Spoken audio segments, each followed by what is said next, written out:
Halo Bapak Ibu semuanya, ketemu saya lagi dengan Dr. Roni Tamba di channel Anak Sehat dan Berkualitas.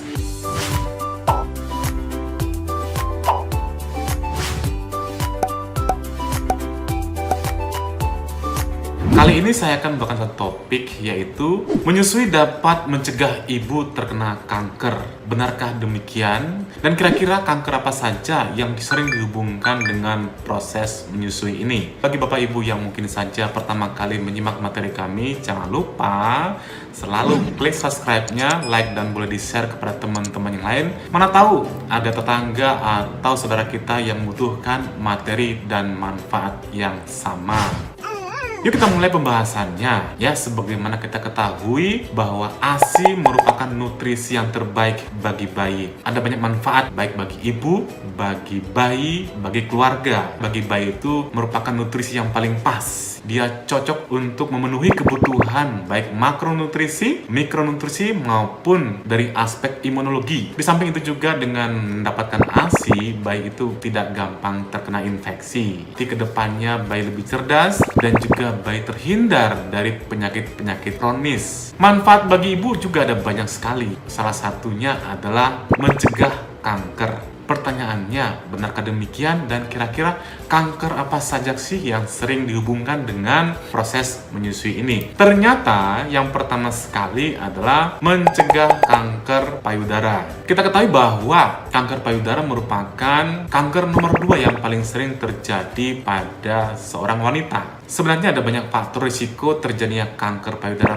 bagi seorang wanita. Misalnya nih, mengkonsumsi alkohol dapat meningkatkan 6% kanker payudara. Obesitas terutama terjadinya kanker payudara pada saat postmenopause ya. Yang berikutnya adalah aktivitas fisik setelah menopause dan juga tidak memiliki anak, tidak menyusui dan juga merokok. Kali ini ada satu yang paling kita sorot adalah tidak menyusui itu ternyata salah satu faktor risiko seorang wanita terkena kanker payudara. Kira-kira bagaimana mekanisme antara menyusui ini bisa mencegah terjadinya kanker payudara bagi wanita? Ternyata semuanya itu dipengaruhi oleh faktor hormonal. Jadi prinsipnya pada saat seorang wanita sampai dia menopause itu akan mendapatkan siklus menstruasi. Ketika seorang wanita itu menyusui bayinya, maka secara alami terjadi namanya LAM, lactation aminor method. Artinya si ibu itu secara alami tidak mengalami yang namanya menstruasi. Dengan ibu tidak mengalami menstruasi, maka akan semakin menurunkan tubuh si ibu itu terhadap paparan estrogen. Karena ketika menstruasi, estrogennya akan meningkat. Dengan menurunnya paparan estrogen ini, maka akan menurunkan aktivitas sel-sel mitotik yang mengarah ke kanker, khususnya pada payudara. Yang kedua, ternyata dengan menyusui itu dapat menurunkan risiko mutasi gen. Gen yang mana? Gen BRCA1.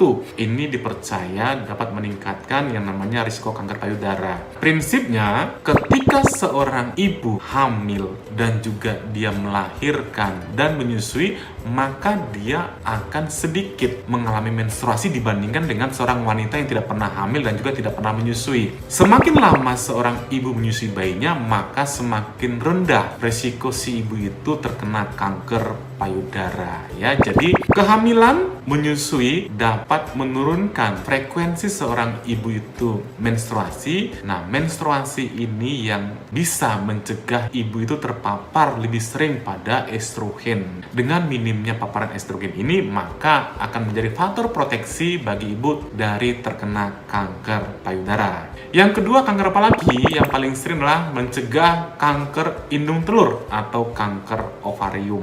Mekanismenya bagaimana? Bahwa dengan ibu menyusui bayinya, maka akan menunda ovulasi dan sekaligus juga akan membuat si ibu tidak menstruasi atau dinamakan dengan amenore. Apa yang terjadi saat ibu itu mengalami namanya ovulasi? Ketika seorang ibu mengalami ovulasi, maka sel epitel ovariumnya itu akan terperangkap dan akan menjadi sel yang mutan, yang berisiko akan menjadi kanker indung telur.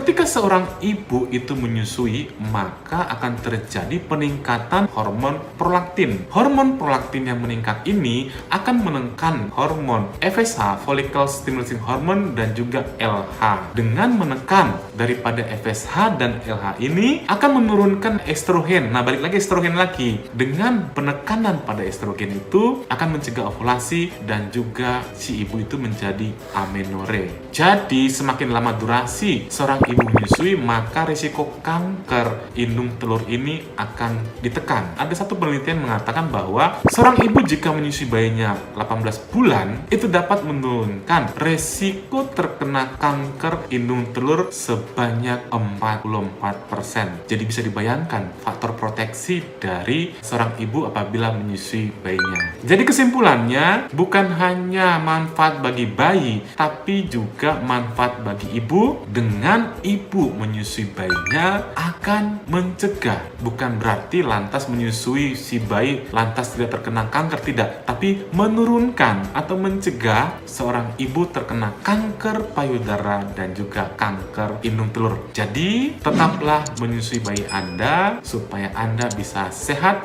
bayi juga sehat, dan keluarga sejahtera. Mudah-mudahan materi bermanfaat bagi kita semuanya. Salam sehat, dadah!